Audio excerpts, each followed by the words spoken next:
Okay, today we're talking about different types of writing a script. I'm not talking about how, like, different types of stories. I'm not talking about story structures. This is how you plan or how you write a script. There are a couple ways that you can do it.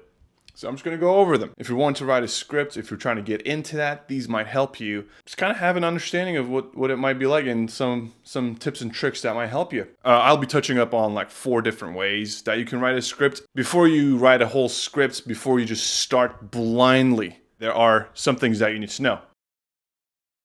First things first, you need to have your character set. You know what kind of people they are, their characteristics, kind of like the character cards.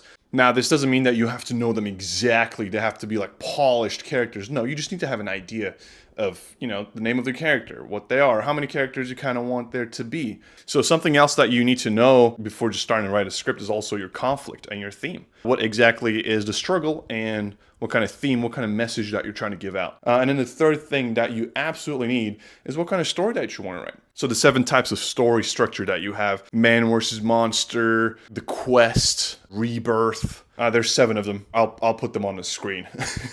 And you kind of need to know which one that you want to go with. And once you have these things ready in your mind, it already kind of has it already has a shape. It already has a shape. So now the next move is to just use this clay, to use this wet clay and mold it into something.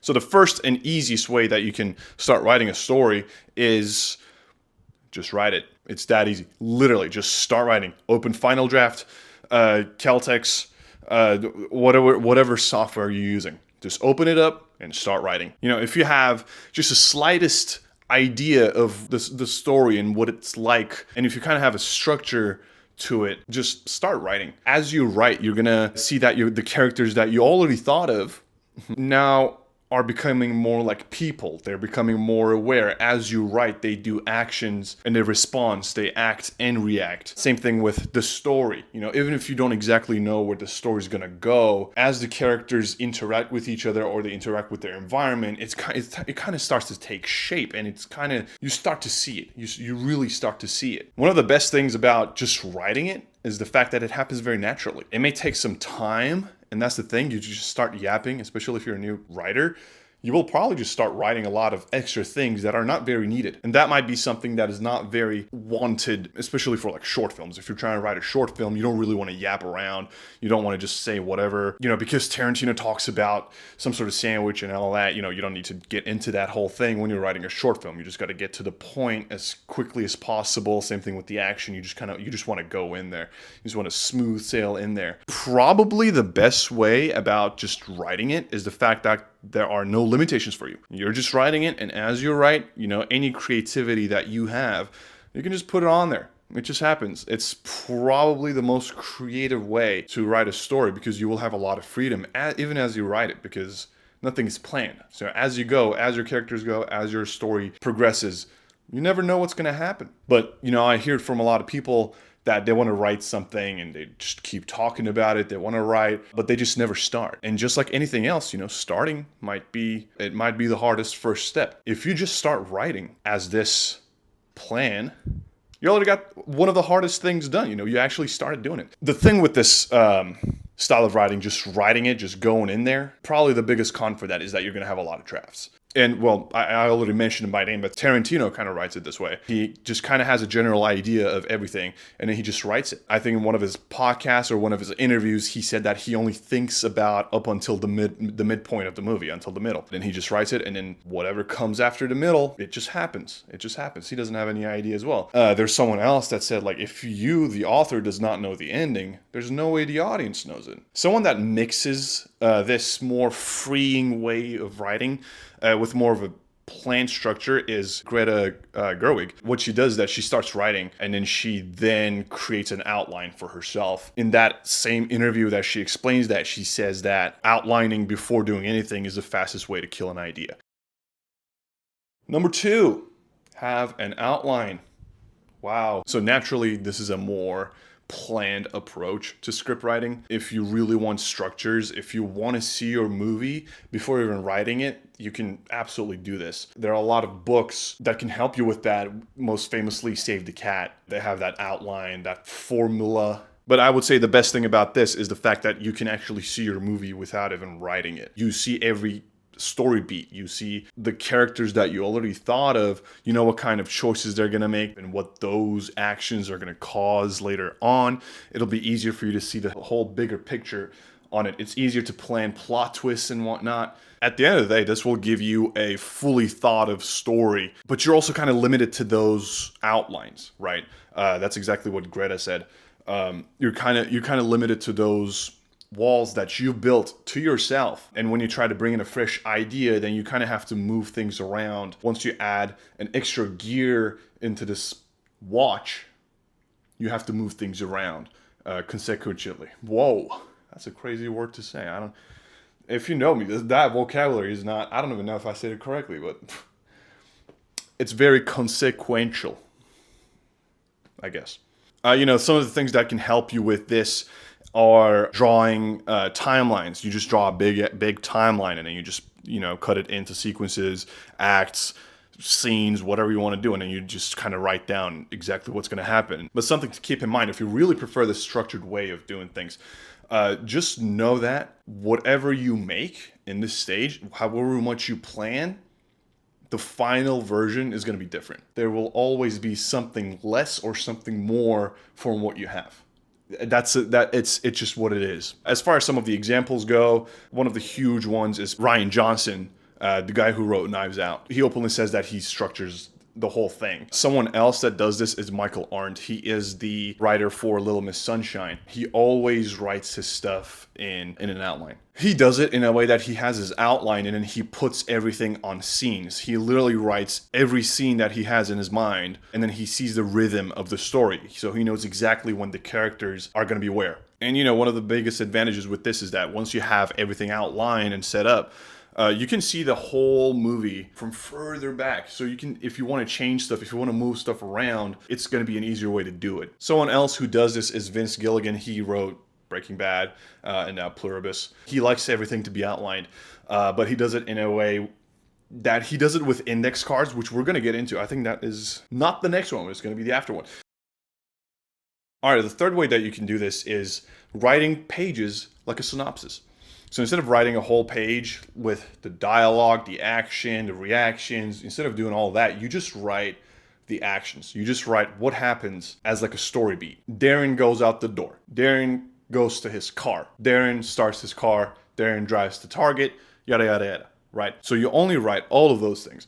And then once you come to the end of the page, you go up. You go to the top of the page again, and then you change that action that you wrote into a more detailed way. So the first action was Darren leaves his room. Or was it? I don't know. I forgot. Let's say Darren leaves his room. You change that action into something like Darren grabs his bags and wears his shoes, and then as he leaves, he sees a picture frame of his best friend, and then he longingly looks at that picture before he gets out of the apartment or gets out of his room. Something like that. You just add something. Or you can add like Darren says bye to his roommate or something like that. You just add stuff. You just make it more detailed, and then you just kind of, as you reach to another story beat, you just delete that and then you just write it in a more detailed way. You just actually write it like a script. One of the best things with this way of doing it is that you're going to have a first draft ready pretty quickly, but it won't be a great one. It will not be a great first draft because, again, those details is what takes the time. And when you're trying to write those details, those will get better and better and better with each draft. And then the final way that you can write a script is by index cards, like Vince Gilligan does. So what this is great for is that if you have some parts of the story structure in your head already and not the full version of the story, this is a great way to do it. Because once you write what you have in your mind into little index cards and you just put them on your wall, great, you already have those. But everything else that is going to happen in the script, those empty spaces, because let's say you have the ending of the movie as one of their index cards, and then you have like the team coming up with a plan to defeat the evil part, like almost close to the end, but not quite. So what happens in between those two for those two things to happen, right? Like you have the point A where the team gathers and comes up with a plan to defeat the evil, and then you have the ending of the film which is point B. So how do you go from point A to point B? What happens in the middle? So you don't really know exactly what happens in each stage, but you have those points in the script that you want to have. And then you start thinking, okay, how do I connect them? And that will give you some freedom and some more creativity to do whatever you want to do. So this is kind of like a nice little mixture of having an outline and then just writing it. This will also help you with like organizing your whole mindset, because I mean, if you're writing a whole feature or even like a short film, it's very hard to keep everything in your mind. It's a lot of stuff.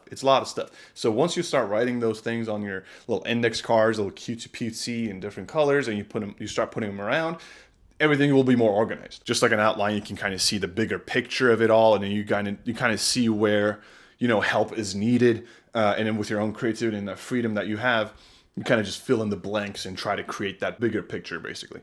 The only thing with this is that make sure that you're organized and you actually have space to put those things. Just be organized. It's easy. It's real easy. Trust me. Other than Vince Gilligan, someone else who does this is Andy Sorkin. He wrote The Social Network and all that. He thinks that it's very nice to have a story beat that you can jump ahead from, but you don't really know what's coming at you. So you can just kind of complete that. You can use your imagination to fill in that blank. He kind of says that it's kind of like walking in the forest with your flashlight on, but you can't really see past the flashlight. You know, it has a range. But Vince Gilligan, he writes things in acts, and the way he did Breaking Bad is he has these the index cards, and he breaks down the story into acts, and he writes on those index cards with his writing team, and he just puts those index cards depending on which act they go to. The cards themselves not necessarily have to be a whole scene, a whole sequence. They can be whatever.